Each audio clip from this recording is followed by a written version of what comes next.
Good morning. It is podcast day. Quick heads up before we get into it. We had a little bit of headphone feedback, so you're going to be experiencing a little bit of echoing at the beginning of the podcast and just intermittently throughout. But the conversation was too good to not post up, so I hope you guys enjoy. Welcome back to Intuitive AF Squared. We are on episode 20. And I want to welcome Brandy Leadborn, who is an intuitive mentor and founder of Leadborn. By the way, is it Leadborn or is it Leadborn? It's Leadborn. It's Thank a you for Leadborn. asking. That is so funny. Because I literally was hanging out here and I heard it in my head. I don't think it's Leadborn. It might be Leadborn. Leadborn. Okay. Yeah. So Brandy Leadborn is an intuitive mentor and founder of Leadborn Empowerment and Retreats. Is that correct? That's correct. Great. You specialize in assisting healing arts professionals with boundary setting, trauma resolution, personal freedom, and systemic family constellations. That's right. And you just started a new community called, what is it, the H.A.P.I community? H.A.P.I? H.A.P.I. That's And you are located in the Houston, Texas area, right? correct. Yeah. So are you actually in Houston or are you like in the area? I'm a little north of Houston in a town called Spring. And Spring. so it's like a suburb, I would say, of Houston. But I've lived in Houston for many, many years. Very cool. So as far as your name being Leadborn, I had this hit about it saying lead and born, that you are a leader and you were like born to lead, which I thought was really cool. Have you ever thought about that?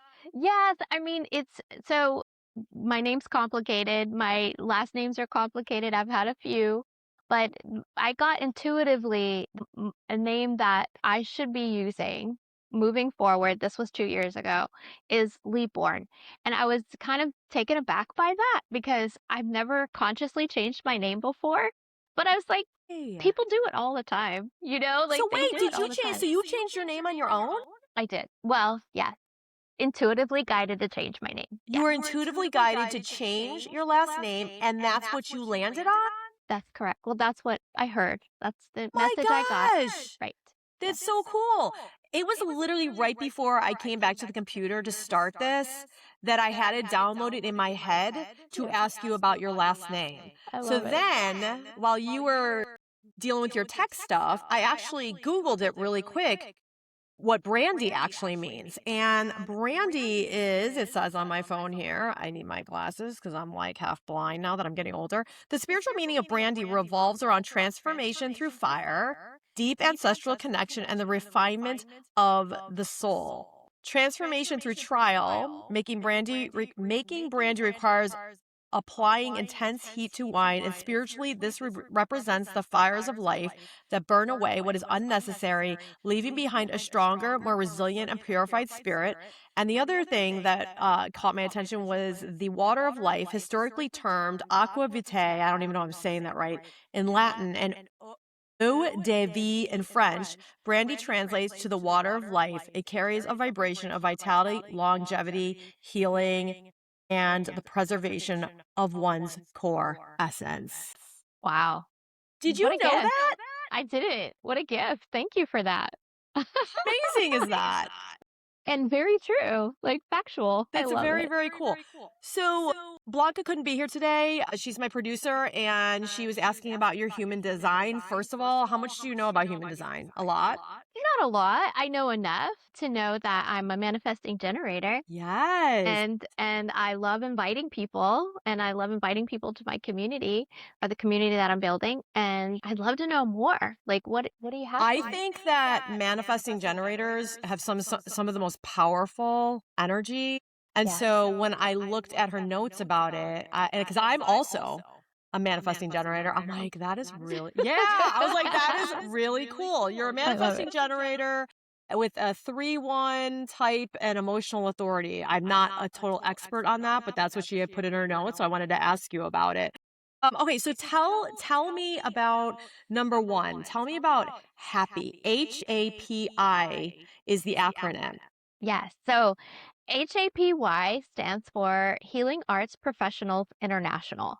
And what was interesting about that title is I knew I wanted to create a community for healing arts professionals, not just practitioners. Yes, Mhm. practitioners, but in order for us to become more professional, more seen, more recognized in our communities, I feel like we got to take it up a notch, just upgrade. And so it came about like I knew I wanted to do that, but I wanted to get it to become like catchy, like I was like, if I only had another letter. And so I threw in the international. International came up. And so with that, I had just finished talking to my business coach about not playing small anymore. Because, Mhm. in our industry, it's not always easy to make a name for ourselves. It's not Mhm. always easy to feel connected and recognized. And sometimes we get a lot of flack for, that's not true or that's not real, whatever they say. And so internationally speaking, we are many, like we are legion internationally. So finally I was like, okay, that means I'm not playing small anymore. We're going to be global. And so the acronym HAPY, and then I looked it up. Just like you, so cool. I looked it up. HAPY, happy is a fertility god, an Egyptian fertility god. Oh, no way. Yes. And it brings fertility when there's a drought. People connect with that god whenever they want abundance Mhm. and fulfillment. And so I was like, okay, this is it. This is what it's supposed to be. So when did you start it? I'm building it now. I'm currently building it. It is in the process, and pretty soon I'll be looking for founders, and I'm super excited about that.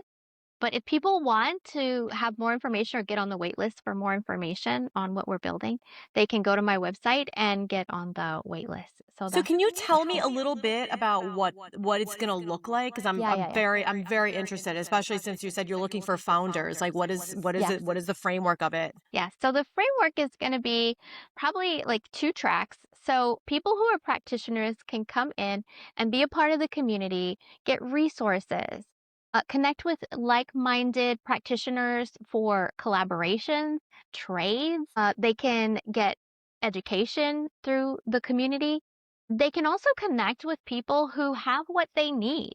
So there's going to be another track for people who are professionals in the community who have been doing it for a long time, who they can really learn from and grow from.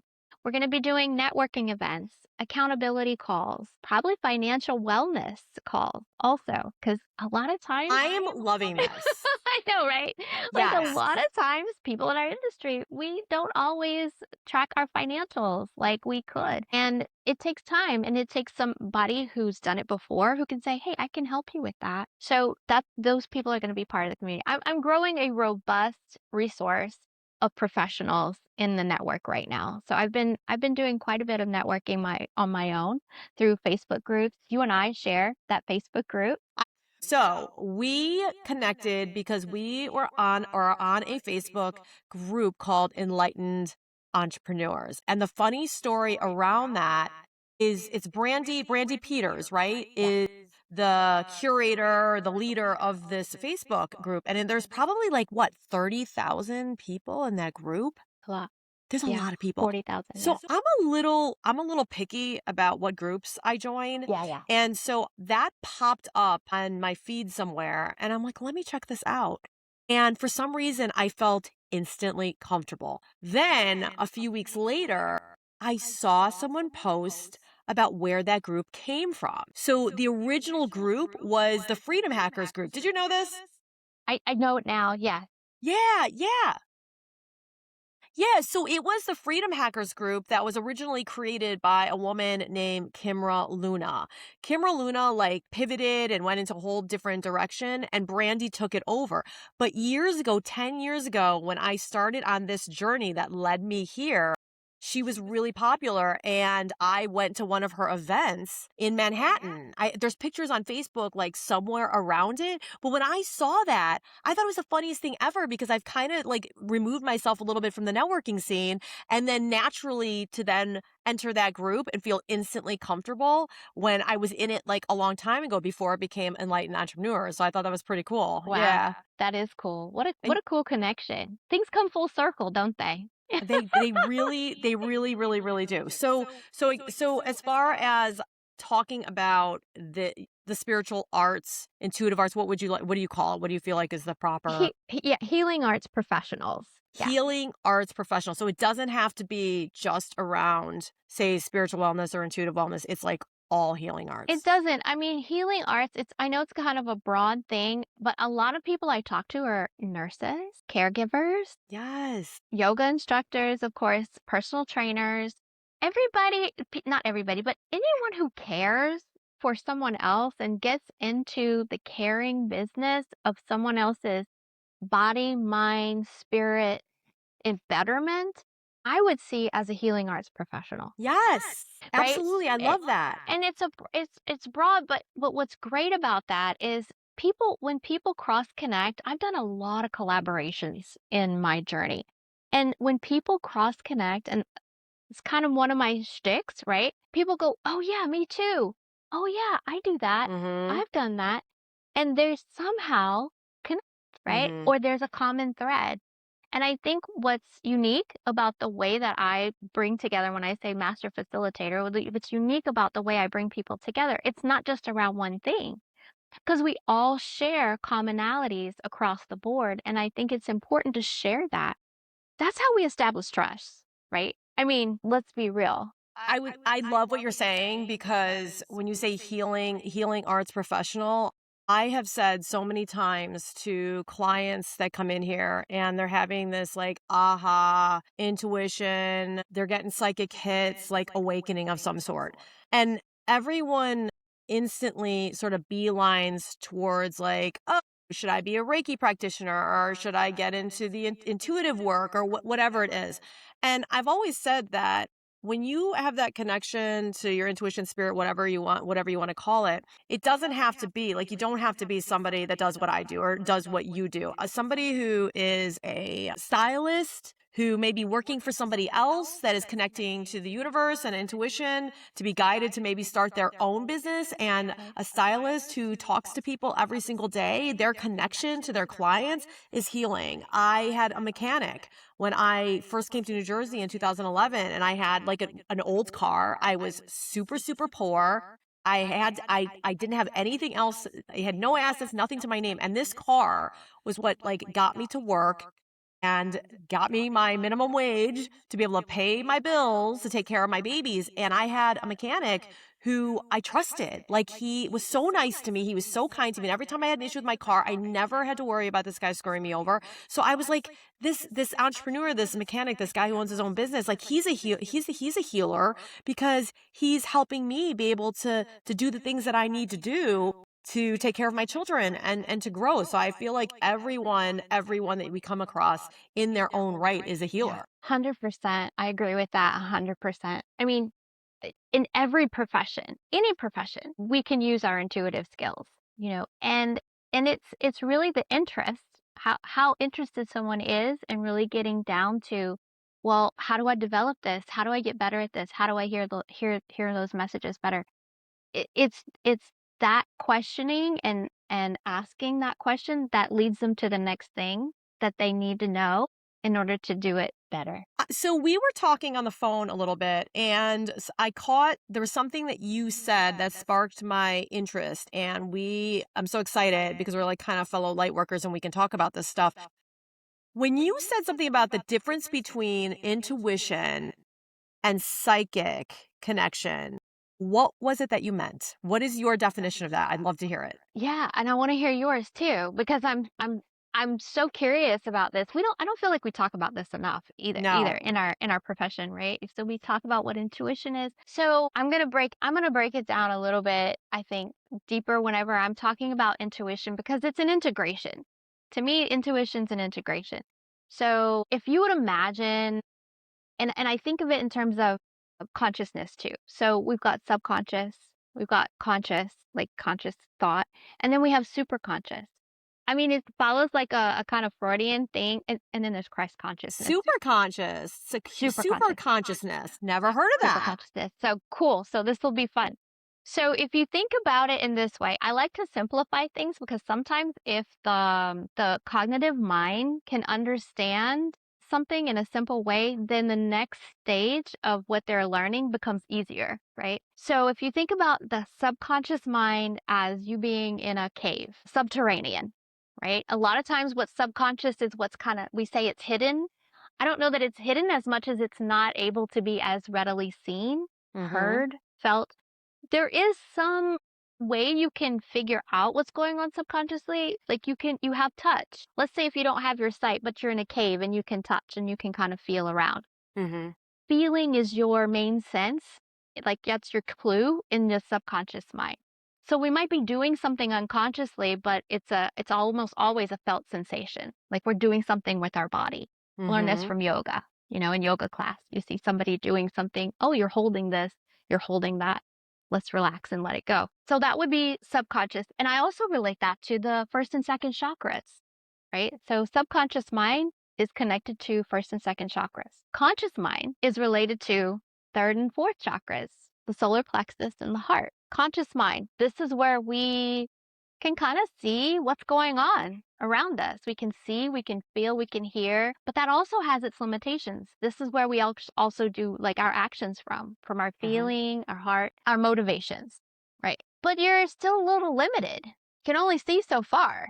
You got peripheral, you can look behind you, but there's still some limitations there. Now that's terranean level. So we're on the earth. For the superconscious, that's the mountaintop, right? So let's say you're high above in the mountain. You can see 360 all around you for miles and miles. Mm-hmm. That's intuition. That's the fifth and sixth chakras. That's where I say superconscious. That's where our intuition connects to, right? And this is where we're trying to get more familiar with, more comfortable with. And then the seventh chakra is Christ consciousness or collective consciousness, whatever people like to call that. And Mm-hmm. so that's definitely when the DMT is like when we're sleeping, where we Mm-hmm. go, what we do, and then of course when we transition. But it's focusing on that mountaintop and what we can see beyond. It's not always easy to connect with that. So that's why we have tools. And the tools really help us to connect with that superconscious. Tarot. I use muscle testing a lot. So I'll use Muscle muscle. testing? Muscle Muscle testing. testing. Wow. Yeah. Apply kinesiology. We do it with the fingers. You've seen that before, right? Where they sometimes use the arms. Yes. Mm-hmm. And I like to use the fingers. We do it. That's how I use theta healing also to determine limiting beliefs. Because a lot of times what we think and what we believe are two different things. Mm-hmm. I don't want to go too far off the tangent. But so back to your question about intuition, anybody and everybody can access those intuitive abilities that we have. Psychic abilities, my understanding, is a little bit different. Sometimes people come in already eye wide open, right? Like can feel, can connect, can touch, and feel, sense, I like to use the word sense, what's happening as it's happening, what can be happening in the future, what has happened in the past. To me, psychic ability is different from intuitive ability. Not that everybody they cross pollinate. So not everybody who's psychic, let me rephrase that. Not everyone who's intuitive is psychic, but almost everyone who's Everyone is psychic intuitive. is intuitive. Yeah. That is really interesting. I'm going to have to really sit with that. That Sorry, that makes was a lot. sense. No, No, no, no. no, no. It's good. I know. It's so funny because I'm sitting here and I'm like, as you're talking, right? I'm like a visualization person. So I'm Mhm. like, like I want to like look around and like think in my, like I want to like think in my, like looking up in my brain to be like, all right, let's put this piece together and this piece together. But that does, I mean, Yes. it makes sense. I have to I've think about that. oversimplified. I've oversimplified it intentionally so that if the cognitive mind can get some visual, like you did, visual or some kind of connection or sense of, okay, this is how this works. So I'm connecting to that mountain, that Yeah. part of Yep. myself that is that's super conscious and can connect with, far Right. distance, what you can see, Right. all these other things, and what you can sense. Sight, hearing, all those things get more heightened. So everybody can do that. Anybody and everybody. So throughout my years in this now, because I guess it's been almost 10 years, the thing that I connected to around psychic intuition is that I feel as the brain as a piece of hardware because the way that because I agree with you. Like, I had to find a way to connect to people's cognitive functioning and sort of more of the ego minded human, like, I want to make sense of this, like this, I need evidence, I need proof or whatever. So when I was connecting to asking the universe, like, give me a way to talk about energy and chakras of the human body, I heard the download. I asked, and they just popped the thought in my brain here, use your phone. So I use the phone to explain what energy looks like and how the human body as software and hardware and all of the energy system, everything, how it works together. So I look at the brain as a big piece of hardware, and that a lot of the thoughts, there's always like two schools of thought that are going on in the human mind, right? There's one side of it that's more shamey, blamey, negative programming, fear-based stuff. And then the other side of it, which is the opposite thoughts, are going to be insightful and they're ideas and they're loving. And even when you hear those thoughts in your mind, they're telling you no, it doesn't feel shamey, blamey, judgy, whatever. And what I've sort of come up with is that those downloads that you get that are the loving, insightful, non-shamey stuff, that comes from our spirit team. So whatever your spirit team, whatever name you put on it, whether it be God, universe, deceased loved ones, spirit guides, whatever, your names might be different than my names, but to me, it's all the same. So I've always looked at psychic intuition and our access to it is we're transmitting sort of a frequency through our mind and our human brain here, and spirit speaks to us through our thoughts. So that's where I came up, like, where I've connected to psychic intuition. And I've said that not everybody who is using, has access to it, is tapping into it and using it, is meant to become an intuitive or a psychic or a medium. But I feel like the way that I connect to it, I feel that every human has access to it and connect to it the same way. So that's why I say to people, I'm like, everybody's psychic and everybody's intuitive. So I see what you're saying. I feel like it's sort of the similar, but a little bit different.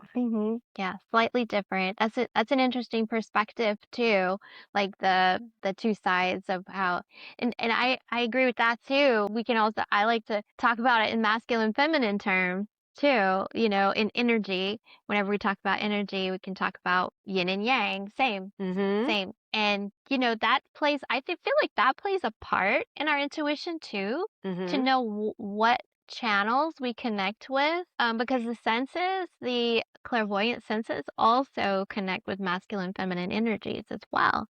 And so I think it's helpful to know things like our human design, our astrology, enneagram, all these different things that can help us know more about how we connect with those energies are so helpful. Yeah. Well, the one thing I've learned being around so many spiritual and intuitive wellness people, as like what I like to call them, is that there's a different, like, there's no size that fits all. You know what I mean? Like, everybody, like, I could be a Reiki practitioner and somebody else could be a Reiki practitioner, and Correct. I could be a psychic, intuitive medium or whatever, and so can so and so down the road, but we may interpret and tap into those things like differently. For sure. Interesting experiences early on in sort of my, for lack of a better term, awakening and connection to all of this. And I found that people and teachers and whatnot in this community sometimes can be a little gatekeepy around things. Mm. And it's like, it's this way or no way. And I am so happy that I really listened to my own intuition on that. And I'm a truth seeker by nature, that I went out and I did my own searching and my own digging and I did my own testing, because what may work for that person may not work that way for another person in the way that they connect to their senses, like you were talking about. Exactly. And I like to offer tools. I like to offer different tools for different people on what might work for them, because not everybody's going to be the same. And Yeah. some people don't get visions, some people don't get Right. pictures, some people can't even make pictures with their Right. minds, visualizations. And so why just teach things one way? Right. Why not offer, a variety of ways in which people can connect and tap into those abilities? And I love offering different types of tools. There's so many. There's so many. There's so many. So I'm going over my notes from Blanca, and she was saying, she said, "What I love about this chart, your chart, is that it doesn't feel like someone, you, who was given a roadmap and followed it perfectly. It feels like someone who learned by living. And there's a lot of let me try it and see what happens energy here. So you're a manifesting generator with a 1-3 profile and emotional authority. And she had said that you are someone who is naturally curious, likes to explore, has probably had quite a few moments where life taught you lessons you couldn't actually learn in a book. So I'd love to know whether you knew you'd be doing this work. Like, how early on did you know? Like, when did you start to feel it? Like, what was your experience around tapping into all of this stuff? That's a good question. Thank you so much for that one, Renee. I felt early on that I really, really young age, like I'm gonna say 9, that I really wanted to help people. And I didn't know how. That's all I knew was that I wanted to help people and that I wanted to be happy. I knew that too, I right? love it. So a lot of Happy. people around me weren't really happy. Like I could tell, at a kid, you could tell, like, well, why aren't those people happy like the people on TV? Like, why aren't these people happy?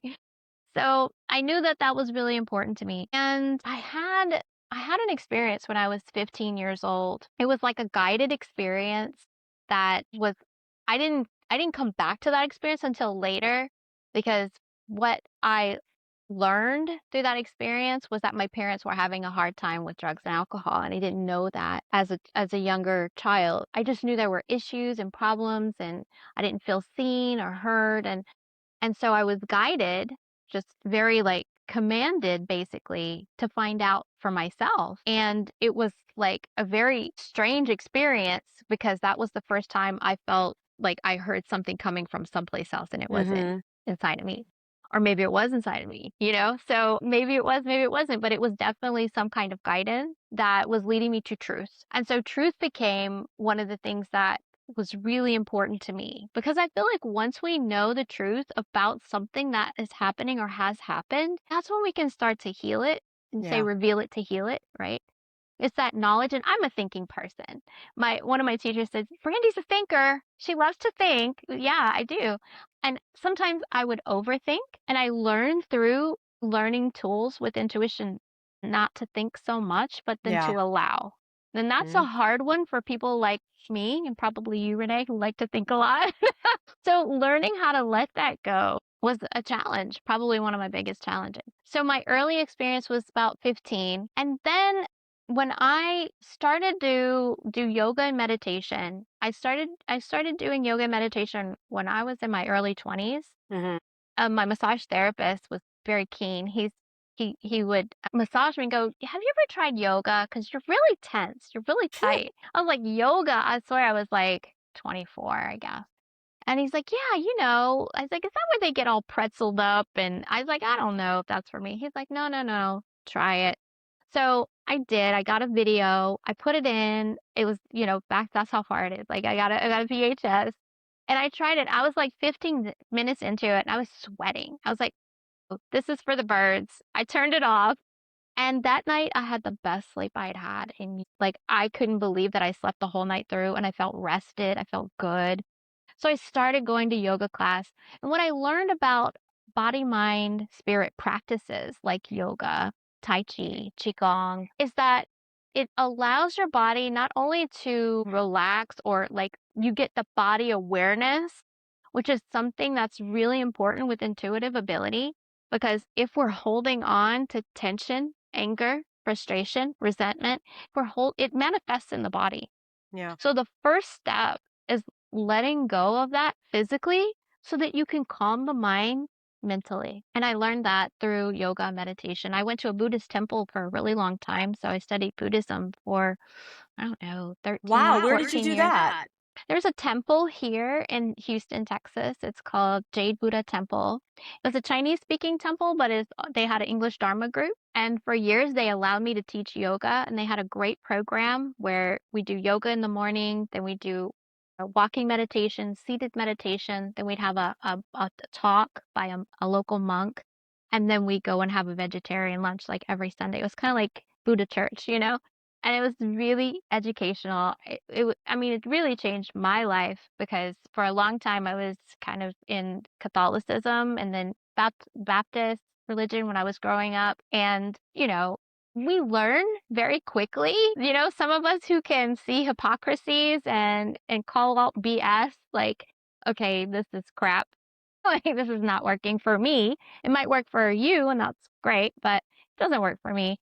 So coming into Buddhism and learning about these philosophies and really a way of life just changed everything. How old were you? Because I know that you're talking about having your sort of like awakening experience or your first connections and these experiences when you're a teenager. And you're from, you said when we were talking, you said you were from Southern Southern Louisiana. Louisiana. That's right. So you were talking to me about all the mixture of the spiritual stuff with the Catholicism and Yeah. everything. But how old were you when you did all the Buddhist I was in education my and 20s. everything? I was in my early 20s, That's amazing to early have to mid those 20s. experiences so early on. You know what? And I feel like we just open ourselves up to it sometimes. I mean, call it prayer, call it, meditation. It's for me, it was just a conscious like I'm ready for something different. This is not what I want from my life. I want to change things. I want things to be different. And actually even before I started doing yoga, I started questioning things, wanting to know more about intuition. And the first book I ever picked up, which I still have, I keep things sometimes. It's called You Already Know What to Do. This was my first book on intuition. It was by Sharon Franquomont. Franquomont. It's 10 Invitations to the Intuitive Life. And it's just a little workbook. Like it's basically just, here's some questions, here's some prompts, here's some things. And it was like it started to spark that intuition inside of me. And then once I started doing yoga meditation, it was like things just they started coming. Information started coming, downloads started coming. And then I learned about theta healing. And Mhm. in theta healing, I mean, I just started shifting all the limiting beliefs I had around intuition. And that's what I do for a lot of people now. Did you start that in your I 20s? think I was probably in my 30s when I Do you have started theta children? healing. Do you have any kids? Yes, Ho I have 3 children. 3, how old are they? One is 23, one is 18, and the other one is 8. She'll be Man, 9 you soon. look so young. I don't like to Thank you. always bring attention to the exterior stuff, I because it might appreciate trigger that. people, whether it's conscious or unconscious. But I'm sitting here, and that's one thing. Like, I did a little research on you, but I didn't really look that deep. And so I hear spirits in my head, and they're like, "Yeah, you gotta ask her about her motherhood journey and kids, because it sounds like you really dove into this at an early age." And I'd like to know, like, I'm curious, how did becoming, a wife and a mother, and you guys are married, your husband, you're married. I don't want to like assume Yeah. that people are married. Yeah, Okay. yeah, yeah, yeah. I'm married. But when, like, how did that sort of affect your journey with all of this? And were you able to really find balance, or do you feel like you had to like sacrifice for a little while in order to, give to your children? And how did that look for you? Well, that's an interesting question. While life happens, we're still doing us, we're still doing our thing. And I had some tumultuous relationships. So I had the first child that I had, I was with my husband and we got a divorce. Hmm. Like my son was probably 2 years old when that happened. And I thought it would be a challenge for him, but it really wasn't. It went smoothly because me and his father were still very good friends. And I think that's the key, right? And then my second child, I was never married to his father. We never got married. It was very tumultuous and it was very challenging because as co-parents, we were complete opposite. And so with that child, that was a very emotional thing. I mean, I Hmm. was homeless for a while. I had a big support system. My father was very supportive. My mother, my stepfather were very supportive. I have friends. I consider wealth to be like part of your resources, right? Like part of your support system. So I was in my mind, I'm abundant and I'm very wealthy because Yes. my whole life I have Right. had so much support, so many resources, friends who cared about me. I didn't always have money, but I still felt wealthy and I felt rich because I was always able, even when I felt in the world I was unstable, I was able to be stable within myself because I had the tools. I knew how to ground. I knew how to stay emotionally connected to myself. And I loved it earlier when you said, I'm going to go take a bath. I'm going to go before this show. You're like, I'm going to go take a sitz bath, like a salt bath, and I'm going to Yep. go ground. I'm like, oh, yes, she's got it. She knows what's going on. Because without the grounding, we can lose ourselves, right? Like that was my main thing with all this tumultuous stuff happening within my relationships was I knew how to ground. I knew how to stay focused within me, and that was the big help. It doesn't mean that I wasn't emotional. It doesn't mean that I wasn't terrified. I'm sun sign Cancer, just so you know. And I'm also my rising is Sag, and then I have this grounded moon in Taurus. So I've got this wonderful balance about me, and I'm always looking for harmony and for grounded peace in my life. So even in my home, if there's disharmony, that's not going to work out. Like we're going to find a way to have the peace that we need, everyone involved. So it was a challenge. And then I found my husband in New York. I know you said Long Island. Yeah, he's Yeah. from Long Island. I was doing some work in Long Island and he was I was act- it was we're both very big music fans and so Mhm. that's how we met at a music festival. And he Which waited for one? me. It was on one of the Vanderbilt. It was at a Vanderbilt property and it Okay. was this huge music festival that they had every year and that's where we connected, which was really cool. And he's great. He's a huge support in my life. So thanks so much for sharing that because I had done a little digging and a little research because you should do that when you're interviewing somebody or having a chat. I don't like the word interview, chatting with someone.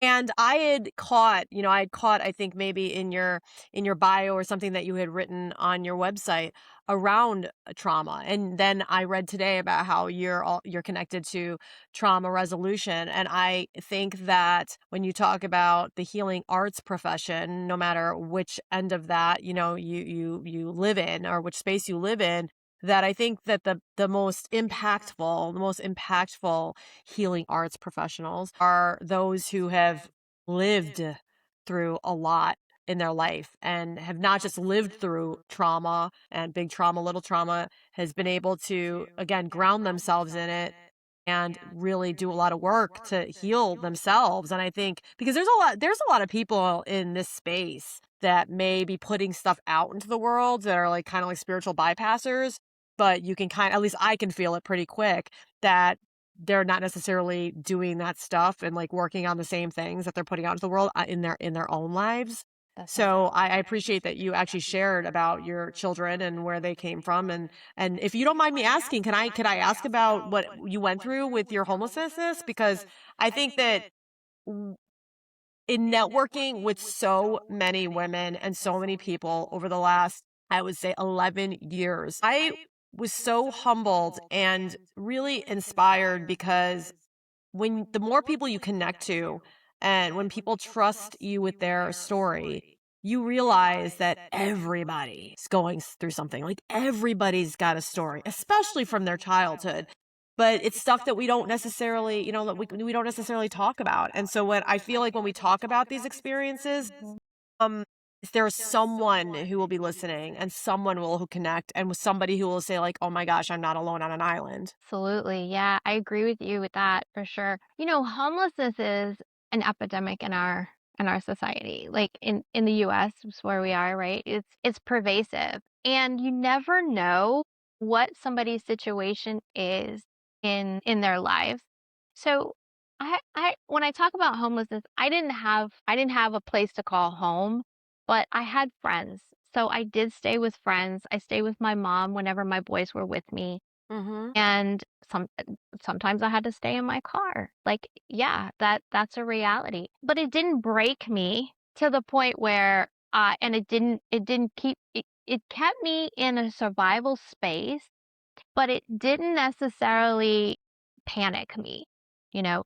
So I think for people who are struggling with things like survival strategies, because I've had to look at that within myself, like, am I still in survival mode? Am I still in survival strategies when I'm trying to get this, have this for rent, or, sell this off so that I can have something to, or for my kids to have something to eat? Like, it happens every day, all the time. Getting out of survival mode is not as easy as people would think it is. So No, it's people not. who have, right? So people who have, they can look at someone and go, "Oh, you just need to do this. You just have to get a job." But it's not that. It's always like 5 steps to getting the job, which means you have to overcome at least 5 different things before you could even get to the level where you can get to stability. So overcoming survival strategies is not easy, but it can be done. I've done that. I've lived that. And also,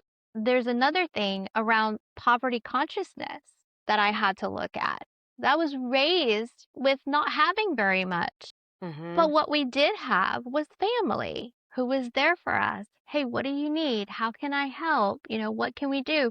And I still have that, but the poverty consciousness goes really deep, and it may not even be yours, right? I had to look at my 100%. Yes. ancestry Yes. to go, oh, where else in my ancestry Yeah. did we have poverty consciousness? Yeah. All the generational trauma. Generational trauma. I call it weighted legacy, right? Because we take it with us.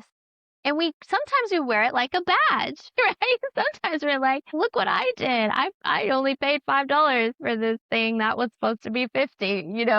And I've been guilty of that too, for sure. The poverty consciousness, it can run really deep. And that's just one of many things that could be in our ancestral lineage, which brings us to family constellations that I work with. Man, girl, we are like We're right, like this. you and me. Oh my gosh. I'm sitting here and I'm like, okay, I'm listening to her, but I'm like waiting for that pause because I'm bringing up the family constellations next. We're right here, girl. Well, We're it's right great. here. I think that going through what you've gone through, I'm sure, and the things that you are pointing out right now and focusing on in what you're speaking about are your breaking cycles for your children.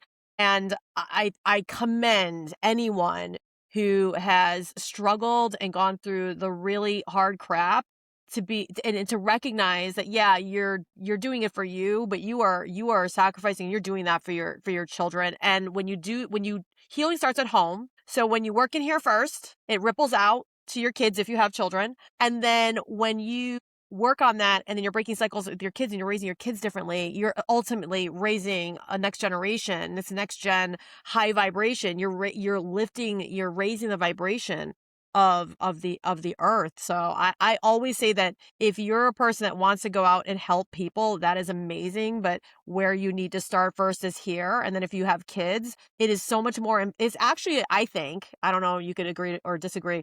It's so much more impactful, I feel, to focus on your inner circle and your children first, more so than focusing on everybody else in the outer rings.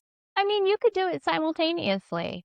I mean, okay, so not everybody can do it simultaneously. No, that's what I'm Let's be, saying. Yeah, yeah, let's, I'm saying people who yeah. negate how important it is to do the cycle Oh, breaking at I home. see. Yeah, So yeah. they're getting a lot of their own healing and validation from Yeah, helping yeah. other people versus like seeing what's right in front of them and how Right. impactful it is for the world This is true. to help yourself and the people that are nearest and dearest to you. 100%. Yeah. 100%. And it's not always easy to look at that stuff, Yeah. right? And I think that's part of it.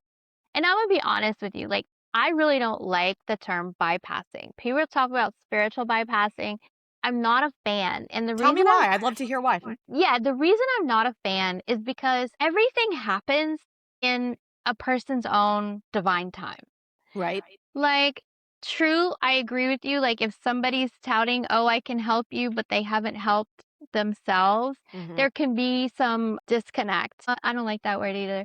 Disharmony, disresonance, in what they're saying. And I'm like you. Yeah, like I can spot that a mile away. Practice what you preach, or maybe it's not my vibe, right? And at the same time, if I'm looking at a client and I'm with a client and they're just not ready to take a step into who they really could be, like maybe they're not ready to deal with the anger that they've been feeling, but they Mhm. want to deal with all this peripheral stuff around them. Mhm. I'm going to go where they want to go. Because if you Right. push someone to go and look at something they're not ready to look at, Mhm. it could backfire. 100%. And I really, really want people to trust me. That's my Well, when number I one. say bypassing, what I mean by that, when I talk about spiritual bypassers, I'm talking about people that are really projecting, and and I think those in a healing space, there's a lot of projection out there, and I think that can be harmful for people if you're working with somebody and you're projecting your own stuff. Like it's almost like hidden underneath the surface Okay. when you're working with people. Does that make sense? Because I totally agree with you. I work the same way with people. You should Yeah. never push people who are not ready. And I don't judge people at all when they're not ready. But I hear this a lot from clients, especially women who are out in the dating world. So for instance, guys who are using spirituality as a way to, I mean, I don't know, like boost their ego or whatever, but they're not actually really doing the work on themselves, if that makes Oh, sense. And yes. so if I have a client, if I have a woman who is really wants to meet a guy that's really into spirituality, and the guy can like talk all the spiritual lingo and say all the right things and do all the right things, but at the end of the day, maybe their behavior is not reflecting that to me, and they're kind of doing harm to the person that's on the receiving end of it. That's what I kind of consider more of like a spiritual bypasser. I'm Sorry if really that glad was you a actually bad word. no, Sorry. no, I'm really glad you brought that up. I really am because I've been wanting to talk about this for a while, and I like to name names. I really don't care. But let's take, for example, Deepak Chopra. Oh my gosh. Can we go I there? can't wait to hear what you have to say Can about we go this. there? Go there. Okay, cool. So, given in light of recent events, and a lot of people have already heard that Deepak Chopra was talked about in some of the Epstein conversations, and I have an opinion about this, but it's not popular. And one of the It's okay. yeah, I know, right? But Go ahead. it's Come good to on. This is talk what we're about this. talking about. It's exactly what you're saying, Renee. It's exactly what you're saying. But here's the thing. This man has impacted so many people, and he has had such a ripple in the spiritual world. He really personally, I thought he was okay. I actually used one of his books in my yoga teacher training Mhm. many moons ago because some of Mhm. what he's saying is very wise. Like he has some wisdom. Yes. Nuance. Exactly. And some of the things he talked about, like I really resonated with. Overall, as a person, did I follow him? No, didn't really feel like that was my vibe. I don't like guru energy. That is not my shtick, right? Because following one person, following somebody who's supposedly knows it all, that gets you into a lot of trouble.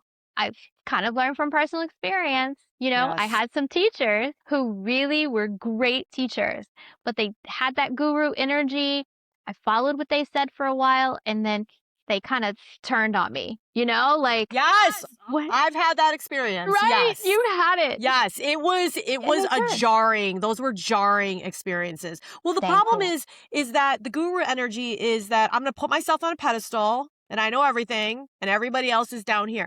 And I don't I treat myself as an equal because all of the spiritual stuff and our spiritual experiences, because to me, your spirituality, it's not like religion versus spirituality. It's not. I think to me, is spiritual in everything that you're doing Right. every single day. And That's so right.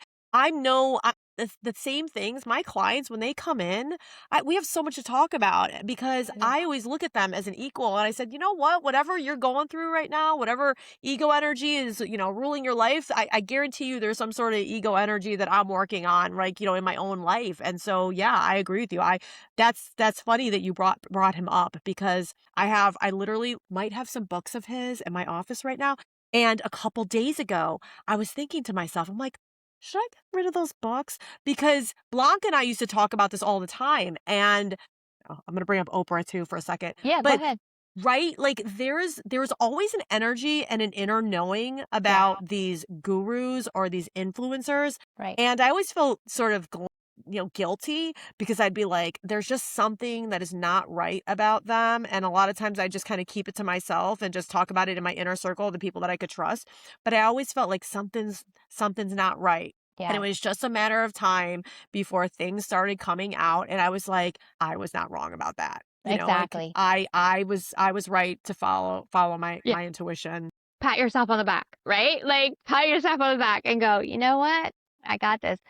And you're absolutely right. Like, and it is that I'm above you and you're here, that disconnect, regardless of what kind of powers you have, what kind of intuitive or psychic thing you got going on, you're still human at the end of the day, right? And so the whole thing about Deepak, for me, the people that he's helped, go to that next level or make that realization or step into their spirituality, that should not be discounted. I really don't feel like you got to throw the baby out with the bathwater. I just don't think that's wise. I think it's more about honoring what was, honoring the wisdom, honoring Yes. the good that somebody did instead of going, okay, this was really bad and therefore you should be canceled. Right. I don't believe in that Right. because everything has its place. And this is something that we say in family constellation often. What we resist will persist, and what we embrace will find its place. So, letting him be included in what he has helped to create and Mhm. manifest, 100% give him those props. And at the same time, learn from what has come to light that everyone is imperfect. Mhm. Everyone has flaws. And between him and creator, God, universe, his karma is his karma.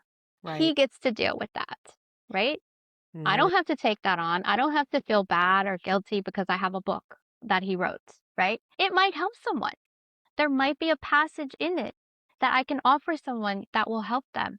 So I'm Right. grateful.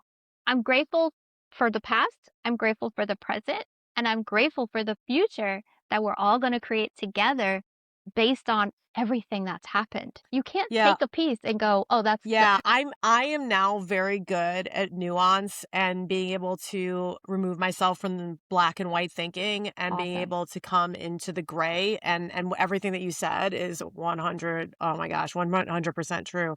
So tell me about family constellations. Yeah. I'm so fascinated by this. And by the way, I wanted to get to this first because I was going to ask you I have another question over here that I wanted to ask you, and it was something. It's funny that you brought up Deepak. Okay. It was not by coincidence Not at all. because something that Spirit had said that they wanted me to ask you, and I have not asked this question in any of my prior podcast episodes, or my chats. Well, it had to do about the energy of the world right now, and I was meant to ask you your take on that. But I want to go to family constellations and let's get into that, and I'm sure we'll somehow naturally flow into that. But tell me about Okay. family constellations. Okay, so family constellation is a kind of system that was brought over by Bert Hellinger. So Bert Hellinger was in ministries many years ago. He's German, and he went to the Zulu African tribes to convert them to Christianity. But what ended up happening was they showed him a system on healing and something connected to spirit that he brought over back to us. And so mostly in Europe, it's very popular in Europe. It's gaining popularity here in the States over many years. And this was a long time ago in the 1960s. So we've been growing this network and family constellation. I've been studying it for probably about 10 years. I Okay. just recently got certified a couple of years ago. Well, still in the certification process, but because I've been learning for so long, I've already started in online and also in group settings. And what family constellation is, it's a way for us to connect with our ancestors in a group setting whereby people take on a representative for those in your system. And then through that, we get a bird's eye view of what actually happened from each perspective. So, for example, let's take poverty consciousness or Okay. poverty wounds, just poverty wounds, for example. And like what we were talking about before, let's say maybe I want to work on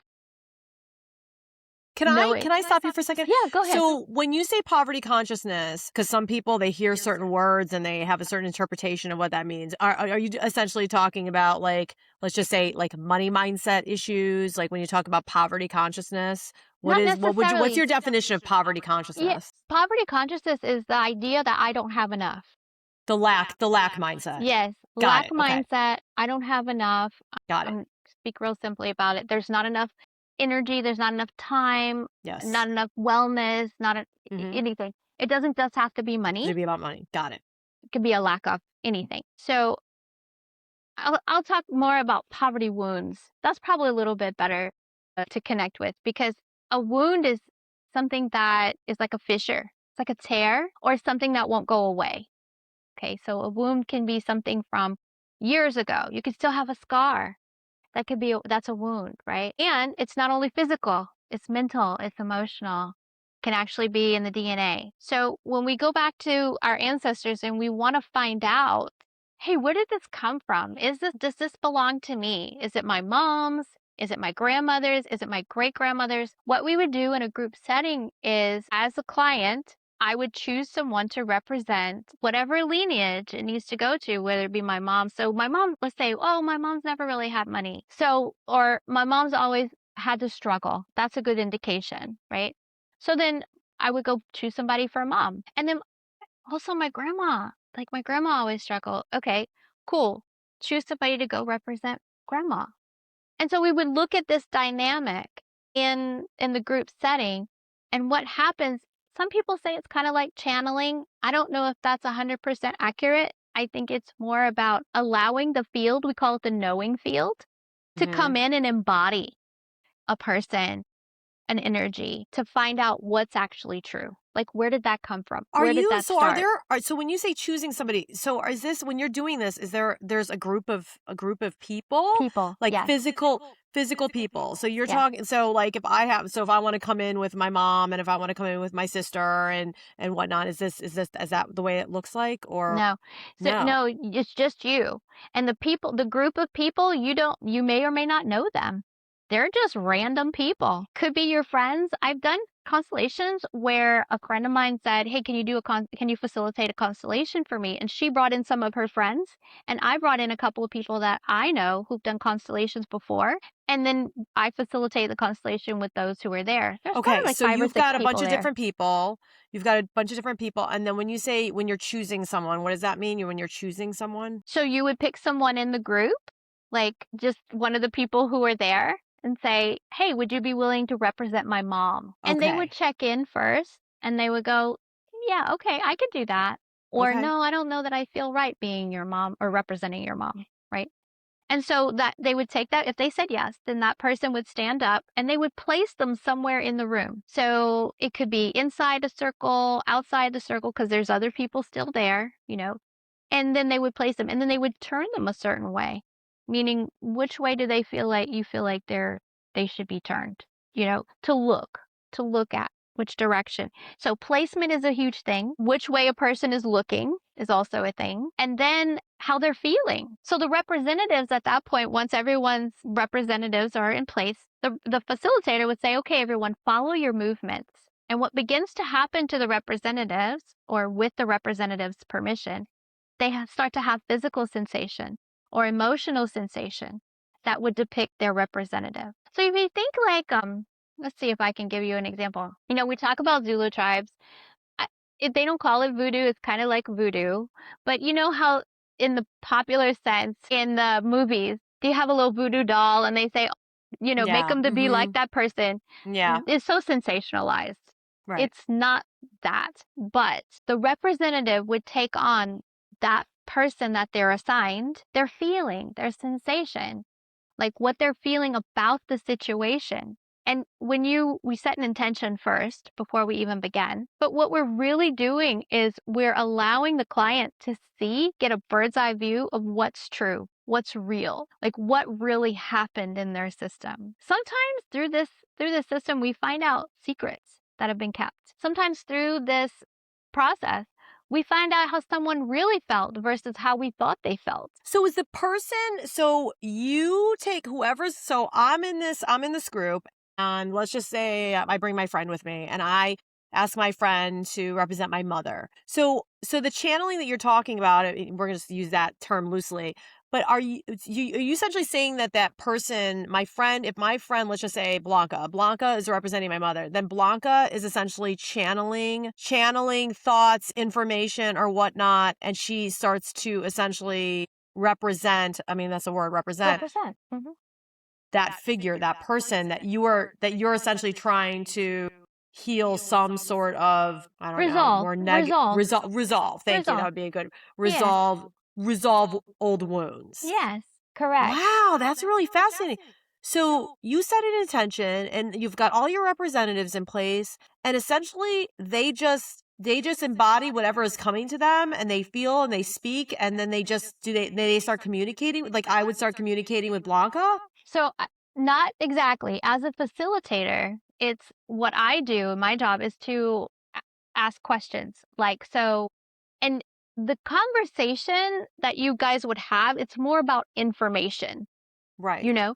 So it's more about information. So I would ask Blanca as a facilitator, Blanca, so what are you sensing right now? What are you feeling? And she might have something physical going on and she might go, I'm really angry. I'm really upset. And then she wants to turn away from you. So like the physical part of this is very important because maybe she wants to turn away, but she may be turning away from you, but turning towards something else. And so we want to know what that something else is. And so we might find a representative for whatever that something else is. And we find out through that interaction what's really going on with mom. So it's important to be curious. It's important to be open minded about what mom might have been going through versus what Renee was going through at the time. So it's really great to be able to get this What? bird's eye view of the Mhm. truth of trauma. I like that too, like the truth of trauma. So we have our story, but what's their story? Maybe Right. they have a story with their experience that we don't Right. know about because they never Right. talk about it. And culture is good about that, right? Yep. Oh, absolutely. Oh, especially my parents' generation. I don't know how old you are, but I'm 49, and my parents' generation and any generation before that, forget it. Zip the lip.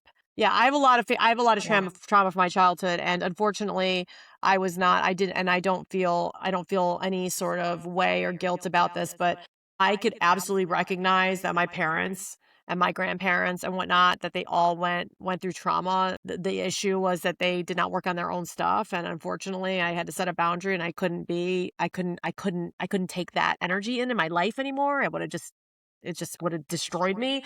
But I get what you're saying. Like, it's not necessarily about being able to necessarily mend something, but to be able to, I mean, sometimes I'm sure it leads to mending old stuff, but like to be able to resolve that by seeing it from the lens of that person is so, so important. Yes. And if it's resolved for them, it's resolved for you. That's how energy works, right? And then, like you said, my kids are also positively affected by that. So yeah, so to be able to help them resolve whatever that was. And you're so wise to draw boundaries because it's really about us giving them back what belongs to them. So we're not carrying it and we're not resisting it either. We're saying, "Oh wait, this is yours. It's not So mine." this is a hot topic right now, and I feel like it keeps coming up in my space, and it was meant to come up in my space for this chat. So I'm seeing all over the place people posting about no contact between parents and children, and I'd say adult children. Mm. And I've actually been seeing a lot from the perspective of the parent, not the child. And I don't know why this stuff is coming up. And maybe it's because we were meant to have this conversation. Because you facilitate these family constellation, what would you call them? Like group workshops or whatever they are. How do you feel connected to your experiences around this about adult children who have set boundaries and have gone no contact with their parents? Because I see parents, I see adult parents, and everybody sort of like they're banding together in groups on, in their Facebook groups or whatever I post I see, and I see what the comments, on Instagram. And I always feel like I want to say something about it because I went no contact with my parents, and it really was, people will be like, "Oh, that's your parents." And I'm like, "Yeah, I know they're my parents and I send them with light and love." But I had one therapist out of all the therapists I've ever had who said something very impactful to me in my, I guess it was my late 20s, early 30s. And he said, "Renee," he's like, most people who are in toxic family situations aren't fortunate enough sometimes to get out of it once, and you got out of it twice, because I had left home when I was 17, and then I went back into the fold when I was 14 years later, and nothing had really changed.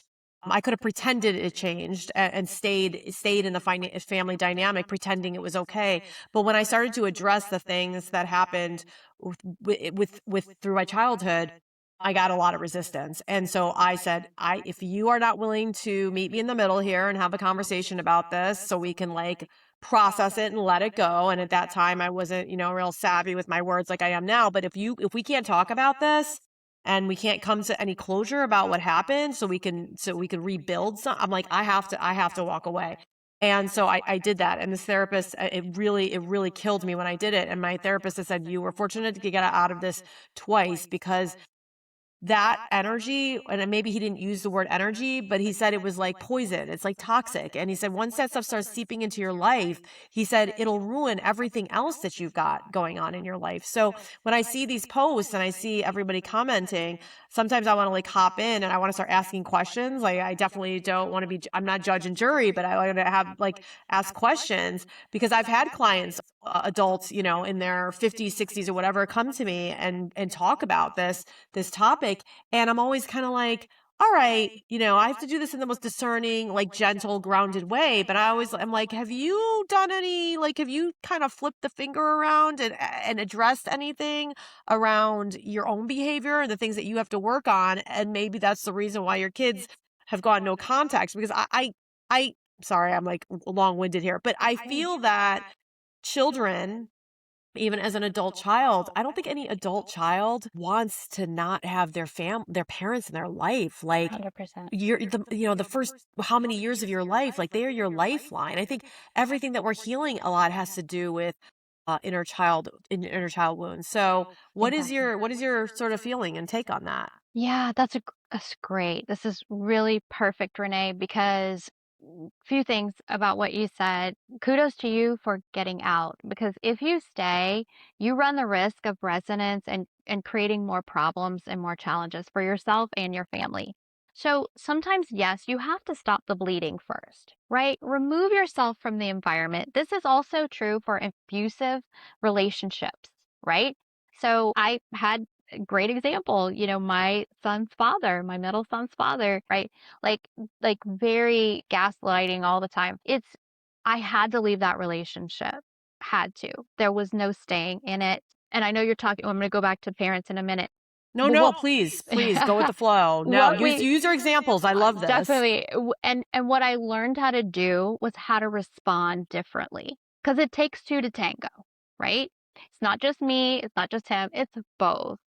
And so I had to learn how to respond differently to not allow myself to get anxious, angry, worked up, emotional when he would say things that were painful and hurtful. It's the same with family, in that get yourself out of the environment first. First and foremost, you did the right thing by walking away. You have to, because you need to shift within yourself. What is happening to me? What is going on? Why is this affecting me in the way it is? Next is family constellation is amazing for these kinds of issues, because you don't take it on head on with your family member. It's in a safe environment where you are with other people who are caring about your healing process, who are caring about your emotional issues here. And it is that. It is inside of you. And it comes from somewhere else. So you get to see and work things out in an environment that is safe and secure and everybody is caring. And what I do as a facilitator is I follow the love. Always follow the love. Where is the love? Your parents are doing whatever they're doing out of love. I promise Mhm. you. Sometimes they're doing things out of fear, because because they don't want No, and anything there's to always happen. love. There is fear and toxicity and abuse and whatnot, but there's all manipulation, all of it. But there is. I would say that in a lot of situations there is the underlying hidden massive amount of love there. Yeah, for sure. Absolutely. And there are 3 principles that we follow in family constellation. The first one is belonging. Everything belongs. Everyone belongs. You belong to a family. They belong to you. You're everlastingly connected, right? So why not work with what you have instead of trying to go find something else? Because you're just going to find the same situation wherever you go next if you don't handle it where you Yeah. are. Yep, it will come up somewhere else. Do you have I mean, this is actually what a actually maybe spirit wanted me to send you a message today. But those have you worked with a lot of parents who have dealt with the no contact from the adult children? Absolutely. Yeah, Wow. 100%. 100%. And I'm telling you, things get resolved. You'd be amazed at what happens. You and I are going to have a session, I know already. So, that's belonging is the first one. The next thing we look at is order. So, things follow a particular order: grandparents, parents, child, right? Husband, or it doesn't have to be husband, it could be partners, right? So, this works with same sex partners, intersex partners. It works the same. Someone's going to be here, someone's going to be here, and then the children, firstborn, secondborn, thirdborn, fourthborn, and so on, right? So there's an order to things, and we want to make sure everyone's in their correct order. Sometimes we have a situation where the child wants to be the parent. No, can't do that. Not happening. In the energetic world, in the knowing field, the parent knows that. But for whatever reason, they couldn't do the parenting thing, Mhm. so we resolve why they couldn't do that and shift it. We changed it within that safe system, right? So that the child doesn't have to be the parent anymore. Here, I'm going to give this back to you because it's too much. It's too big. I'm the little one. You're the big one. Here, take this back, right? And then if they can't, we figure out why. So it's all happens within the system. And then the child can be a child. They can feel lighter and freer and do what they're supposed to do in the world or as a parent or whatever it is that they're here to do. Because we don't just create children, we create businesses. We create art. We create all kinds of things. So you don't have to just have offspring. Well, you know what just came to me that downloaded in my head, the vision, is that I know that all of the things that have happened as a result of my origin story, I'm adopted, my origin story, and what happened with my adopted parents, that I would never go back and change any of it because I have stayed grounded and awake and everything that I have become, who I am, my children, everything, like I wouldn't have any of this, right? Without that. And so it's hard, I think, again, have to be very discerning on how I say this to clients or whatnot, but it's like all of the family dynamics, like that all serves a purpose for something more expansive and greater later on in life. And so once you're able to have this resolution, and I think this is amazing. I did not know that this is what family constellation was all about, was that once you're able to really resolve that, heal it, process it, let it go, then you've cleared up all of the space to awake to why that happened, because I don't believe anything is by coincidence. And it's hard to hear that like something horrible that happened to you or traumatic that happened to you, whether it's big trauma or little trauma, happened for a reason. Like nobody wants to, you don't want to hear that. I interviewed somebody yesterday who he was talking about his childhood trauma and how it's affected him as a father thus far, and how his divorce really woke him up on what he needs to do differently. And he had said this to me actually in a private conversation, and after I heard that, I was like, we really I want to get you on the podcast and talk about it, because it is these dynamics that we have. We choose, I feel like we choose our parents, spiritual, like from Yeah. a soul perspective, and Yeah. we choose Sure. each other, and Yeah. this journey is about waking up to the purpose of that. Absolutely. Absolutely. You're 100% correct. And I agree with that. I do think we choose, and I think we don't choose sometimes. I think sometimes when we talk about fate or what might be fateful, some of my teachers don't think we have free will, but I disagree with that. I think we can choose. when, where, what we decide to resolve or not, right? So that's up to What do us. you mean they think that I'm with you on this one, but Yeah. where do they feel like we don't have free will? I think some of my teachers believe that in family constellation come from an kind of a old school way of thinking in that once you're born into something, that's your fate. Like you're fated to have certain things or certain ways, but things are meant to be. There's a meant to be kind of aspect to things. I think a little differently about it because of the spiritual teaching that I've had, but also I love Bruce Lipton. I don't know if you know Bruce Lipton, I know who he Biology is. of Belief, Mhm. where epigenetics, we can change our DNA. And if we can change our DNA, there's proof, right? There, you can see it. If we can change our DNA, we can change what comes after us and how things move forward. So I think there's proof. To me, that's proof. Once you say, okay, well, I had this and now I don't have this and now my child doesn't have this. I think you change things. I don't think you're My fated to that. my my favorite thing to say at the end of the podcast and has become a quite common little catchphrase for me and with my clients is that every day is the first day of the rest of your life. And every day you can wake up and choose differently. She's And that's different. where free 100%. will comes in. Yeah. It's interesting. I don't know what you think of this, but I have this visual in my head about purpose. And I think that, I believe that we are soul consciousness, whatever it is, before we come choose. I believe we choose to have a human experience. And there's linear and non-linear of the journey. And that when we're born into this, we're born into this human body. And where I look at linear is I look like if we look at a path, straight and narrow path, it's like I'm born in a physical body. The linear path is that I'm going to pass and die. My physical body is going to die out. But then I kind of look at the path, and I don't know if you believe in this, but do you believe that we have destinations like experiences that we are supposed to wake up to that are on that path?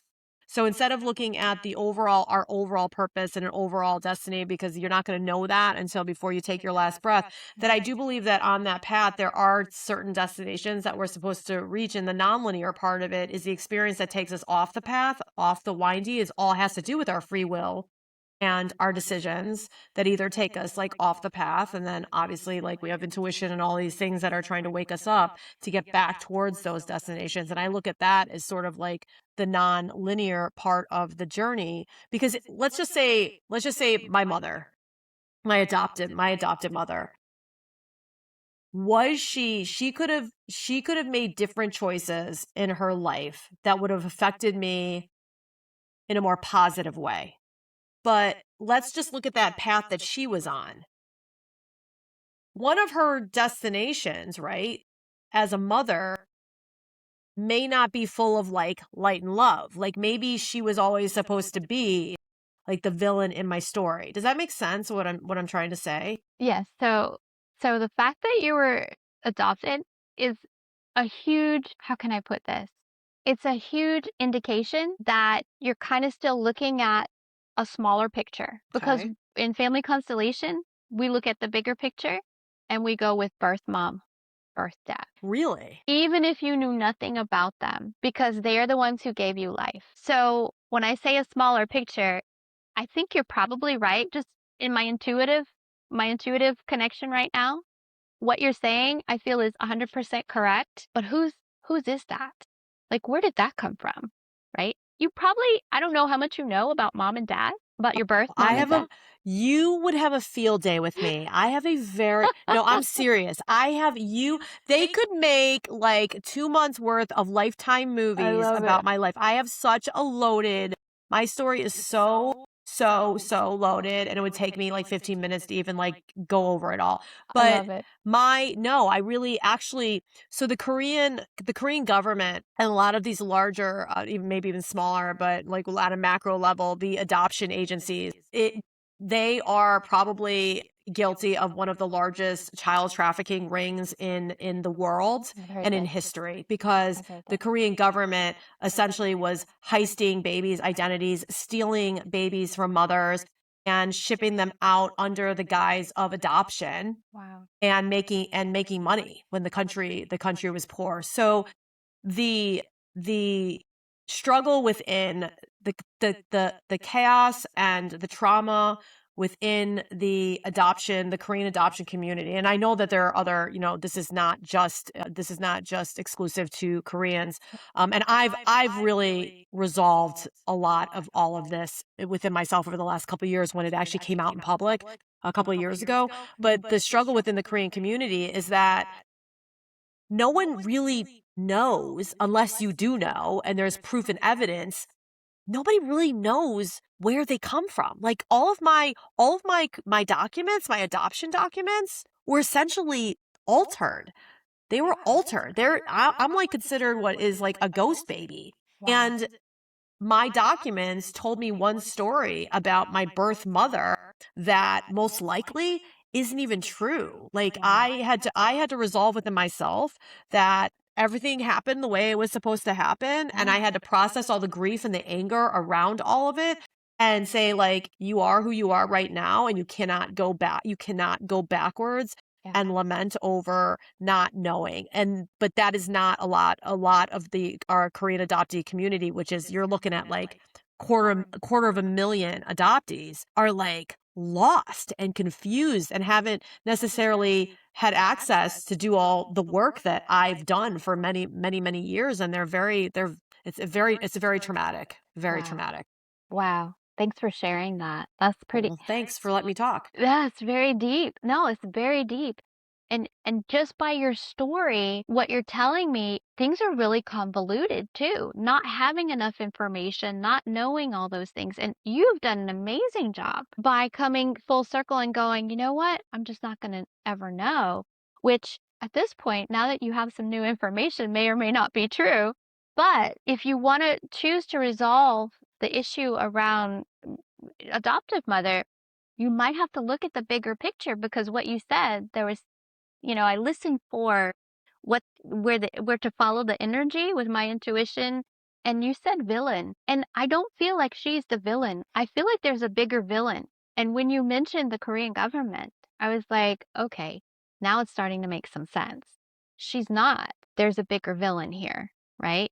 So I would look at some of those things too if you're not ready to go to the birth parent part, because you would find out a lot of information Well, I want to say in a too that I don't constellation. look at I do not, I use my mother as an example, but I definitely do not. I give her grace and I do Sure. not look at her as the villain in my story. However, a lot of other people who may have similar situations, they will look at their mother or father or whoever as the villain. And so when you talk about that whole like what was meant to be and everything happens for a reason, it's hard for people to reconcile that the villain, again, I don't consider my mother a villain. I mean, she did some villainous things, but like I Sure. don't consider her a villain anymore. But when you say like everything happens for a reason to people, it's hard for people to be able to reconcile that the person that hurt them the most, who was actually supposed to be the one that loved them the most, Mhm. that It's happened hard to for a reconcile. reason. Yeah, it is hard to reconcile that, and that's my job. As a That's very facilitator, cool. my job is to help them understand and help them see that because of that, they exist, and they How long have you exist been in doing space. this now? How long have you been doing I've this? been I've been involved with family constellations for about 10 years, 12 years, but I've facilitated a lot of other types of healing events. I do run retreats. The theta healing helps, but it's a combination of cognitive therapy, which, I have some background in that, and also theta healing, which, we look at beliefs and we look at, those kinds of things. But the family constellation in and of itself is an incredible system by itself. Like once you understand the system, then you go, my God, this is genius. Everyone needs to know this. Everyone needs to be doing this to heal their family. And the other principle, because we talked about a few principles, there's only three that we really look at. I talked about belonging and order. The other one is giving and receiving. So Mhm. this kind of reciprocity thing, just like we were talking about, this is too much for me to carry. Here, this is yours. You may still be carrying something. You may be still carrying something of your mother's that you don't even know you have. And Mhm. so by looking at the whole system, you get an idea, you get more of an understanding of what you might be having and what's been weighted down. that you can give back. And a lot of times it goes back to war. A lot of times it goes back to depression or hardship. You Yes. know, when people really, really suffered. People these today, we don't know suffering. We don't know suffering like our ancestors knew suffering, you know? So I think it's important too when we think about our family dynamic to recognize that it's just not just us because we inherited a lot in our DNA, not just our hair color, our physicality, mental, physical, financial, you know, economical, like all kinds of other things that we might still be carrying. So all that to say, you know, and how does intuition play into all this? We know, like, on some level, we know we're carrying something that doesn't belong to us. And the Right. more we shed, the more we release, the more we let go, even our own stuff, because we do carry things that we've done or said that we don't feel Yes. good about, you know? Hmm. The more we release that and let go, the more open we are, the lighter we are to receive cosmic energy, you know, intuitive information, knowledge, wisdom. You know, where do we go next? That's how we know. So I am all the work that I do, I've really leaned into, and I feel that spirit has, I don't even, I don't want to sort of say spirit, but I feel, yes, spirit, universe, my higher self Yes. has led me into the world of, inner child healing. So I think it's really appropriate that you ended up coming here and doing this, having this chat with me. And so do you only do in-person facilitation, or you are No, able to I do online. do Yeah, you can online. do online as well? I do, yeah. So we work in different ways online. Sometimes I'll use little figures to represent, you know, our representatives, and it could just be me and you and these little figures. I don't have it, but you can use anything to represent anything, something around your desk. You know, we could do it that way, and we can do it in a group online.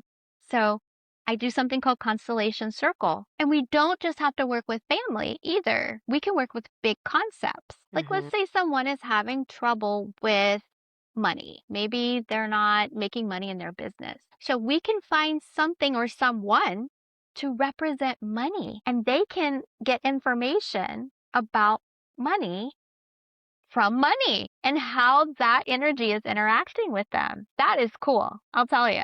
That is super cool. So for people that are watching this right now or listening to this right now, give us your definition connected to this family constellations as to what sort of, like, you use the word channeling. And so I understand what channeling is, and those who are not very familiar with it will hear the word and it will wig them out. Yes. I doesn't even, like, I have to, like, put myself back into the body of the person I was, let's just say, like 12 years ago, because if somebody used the word channel around me, I'd think like open portals and, possession and all of that, which I know that that's not what it is. Yeah. But when somebody hears this and is really fascinated and was like, I want to reach out to Brandy, but that channeling thing she mentioned, that kind of creeps me out a little bit. Do you have, since you're very good at having a grounded interpretation or definition around what it is that you do and explaining it to people so they understand, how would you use the word channeling and connect it to what you do? So I really wouldn't use the word channeling. I use the word with you because I know you know what that is.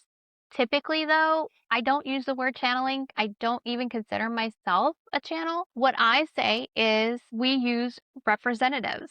We use physical objects. You can use a pen, you know. You could be a person. People give us more information. But when we represent for someone, all we're doing is stepping into somebody else's shoes. That's all we're doing. So the person, the representative, you facilitate, like, you will ask questions to the person that is playing the role of the mother. And then, because what I'm seeing in my mind and the way that I look at channeling is that person, now you're going to ask a question. And when I talk about spirit speaking to us through our thoughts cognitively, and then whatever is created up there, that is going to come out of your body in some way, shape, or form. So when I look at channeling connected to what you do, that representative, my friend, so Blanca is my mother. You're going to ask Blanca, my mom, a question, and then you've set this safe space, and then Blanca is then going to respond to that question, right? As if she would be my mother, right? Correct. She So would to respond. me, when I look at the word channeling, Blanca's not being possessed or anything, but she's like hearing whatever downloads into her mind in order to answer your question. That is the channel. I think that she's opening up Yes. to the correct information, that the correct information that's being downloaded, and whatever then she communicates, that's that's what I was, and I had to ask you about that because that's what I was like envisioning when we were Absolutely. talking about it. And I do give my representatives who have never done it before, like I do give them some guidance. So if you remember the old time stereos that had a dial for the volume, remember that? So what I tell my representatives is before they go into it is imagine like you have a dial inside of you and you can turn the volume up or you can turn the volume down, but you are always in control, right? Yes. So giving them that bit of guidance and helping them understand that you can step fully into this role and actually be that person, or you can dial it back a little. Make sure you know that you're still you. You're just Mhm. allowing this energy to come through you. They feel a little bit safer. They're like, oh, okay, I'm in control of it. You are. But then sometimes once you get in it, once you step into that other person's shoes, you feel, wow, this is different. I feel different. And the questions that I'm asking are like, tell me what you sense. I want to know what's going on with you. They're more than happy to tell me because they haven't had a voice for a while. Okay. So they haven't had the space, or nobody cared, or nobody could hear them. Right. But now they have a moment. This is for them to shine. Now, not their whole life. This is how it relates to the issue that the client is come to us with. Right. Okay. Specific to this situation. Right. And we trust that spirit knows, that they know, that everybody's aware of this is what we're working through. And if somebody goes off script and tries to do something wheelie, wally, whatever, that's my job to say, hey, we're going to focus on this right now. Thank you for that insight. We're going to focus on what we're talking about and hold that thought. I'll come right back to you. That is so this is like so fascinating. I would love to collaborate and coordinate with you. I know you're all the way in Texas, but I would love to put a big email out to my clients Yeah, let's and do it. do some sort of virtual distance or whatever, because that is, I mean, this is really, really fascinating to me. And I would say most of the people that I collaborate with, if my intuition says, oh yeah, I can trust this person, my clients are all like, yeah, like let me try it out. I think this is safe. Renee says it's safe. I think it's safe. That's I want to awesome. look through really quick what else. I mean, you've covered actually a lot of questions organically Yeah. that Blanca put in her notes. I do want to mention, Renee, that I have a freebie for your audience if they're interested. Sure. I put together something that they can utilize on my website. It's called What's Blocking Your Inner Knowing. So I it's saw like, that. you got it? Good. So it's like a mini journal that kind of brings people through helping them free themselves from self-doubt. It's kind of new, so I'm looking at my notes. From self-doubt or survival patterns, or like what's in the way. This is like the 7 most common things that usually gets in the way of people really stepping into their inner knowing. And so they can go to my website, brandyleadborn.com, and find that, scroll down all the way down to the bottom of the homepage, and they can opt in for that. And I think it's a really great tool. Like I said, like it's kind of like this book that I picked up for the very first Yeah. time when I was interested. You already know what to do. It's kind of like that. It just really gets you thinking about your intuition and what might be in the way of you stepping more fully into it. So I I wanted love to it. You have offer a great that. website. Your Thank website's you. great. I love it. Hey, I want to plug my web designer, Rhea. This girl is a godsend. Okay, so if anybody's doing new website, anything, she's amazing. Her name is Rhea Yaido, and she's in the Philippines. Beautiful human being. I have to say, I'm in the process right now of rebranding my website, and I'm putting together a bunch of online courses. I'm doing all that stuff. And the one thing I had told I had told the person who is coaching me through that and putting and working with me and collaborating with me on that is I said, I don't want it to be a sales pitch, you know? And so when I looked through your website, you've kind of got a a very classic, very organized format, and around, I would say, like, sales and marketing, because I'm sorry, but we're all selling something, and that's That's okay. right. Like, that's one of the first blocks that you must bust when you True. become an entrepreneur, right? So, but we are selling something. And so when I looked at your website, it just, the flow went really well. And even though you had all that kind of classic marketing and sales, like, I don't know if you got funnels set up in there or whatnot, if it did not feel Thank like you. you were trying to pitch and sell me something. I appreciate that. Thank you. I really liked it. So whoever did it, she Yeah. did a really good job. Thank you. Do you have anything? I'm gonna end this with a question. One of the questions that I felt like Spirit said, that asked this question as a closing question, and then I have to do my little card pulling thing for you. But is there anything that you would like to just kind of get out there or contribute, whether it's something about your business or just a little quote or anything that you want the world to know Yeah. right now? And it's oh, wait a second, I didn't ask you actually when I just said what you want the world to know. I never asked you about what you felt, forecast energy around what is going on in the world right now. And Spirit told me to ask you this, so I got to ask that question. Yeah, thank you for that question. So, yeah, those two of those things, that's great. What do I feel for this is a huge transition for us.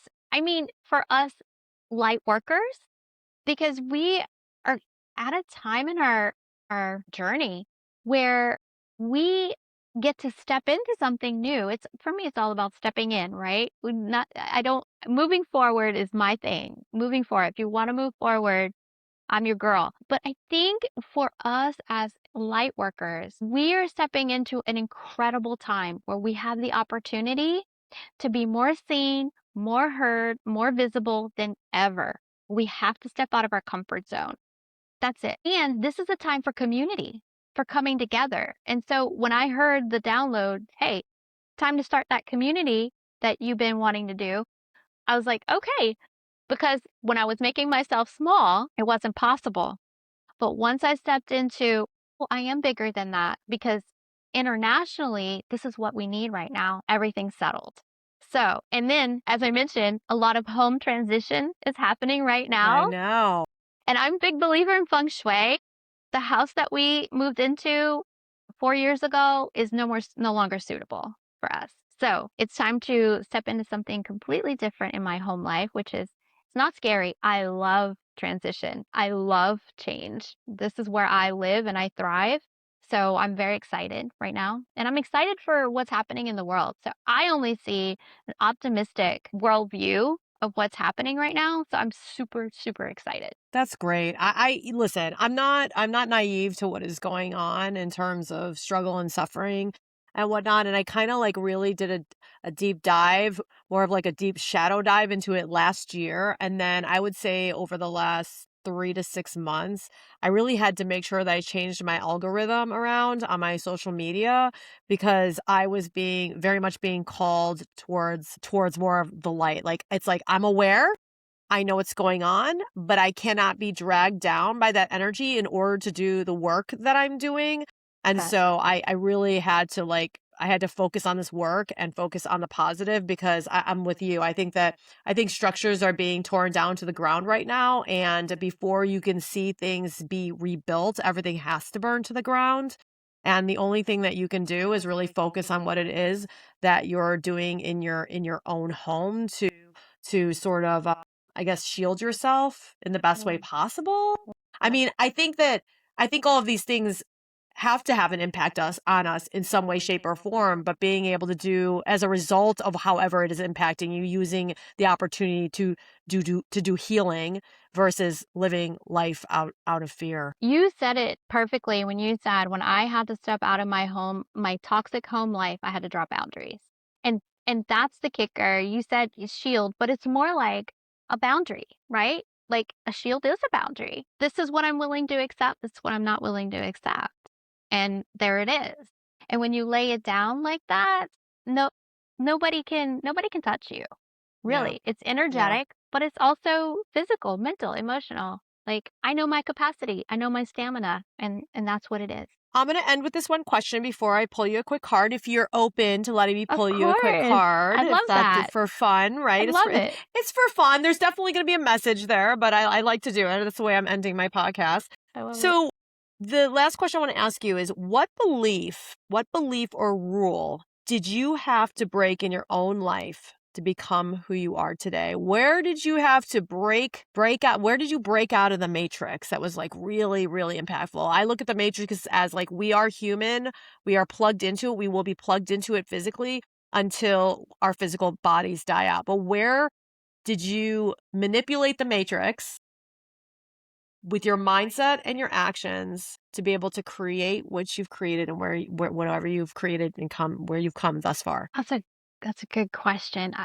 There's so many beliefs that I think I shifted in order to be where I am today, but the most profound one is that I can have freedom no matter what is happening around me. No matter where I am, no matter what I'm doing, no matter who is there, I can still be free. And that might mean mental freedom, may not mean physical freedom, but it means that freedom is within. Bob Marley, right? Emancipate yourself from mental free I mean, from mental cages, right?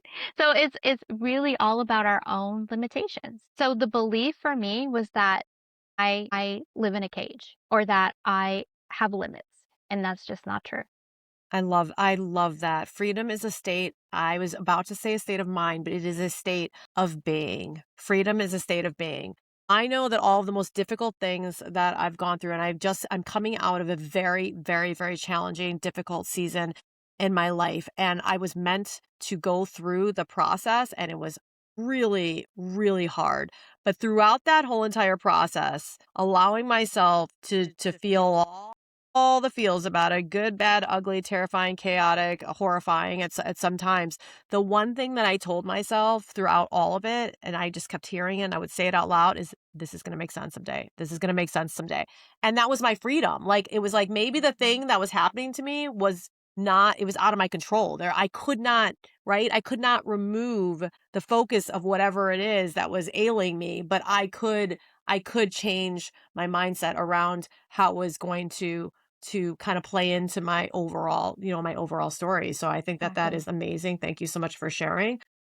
Okay.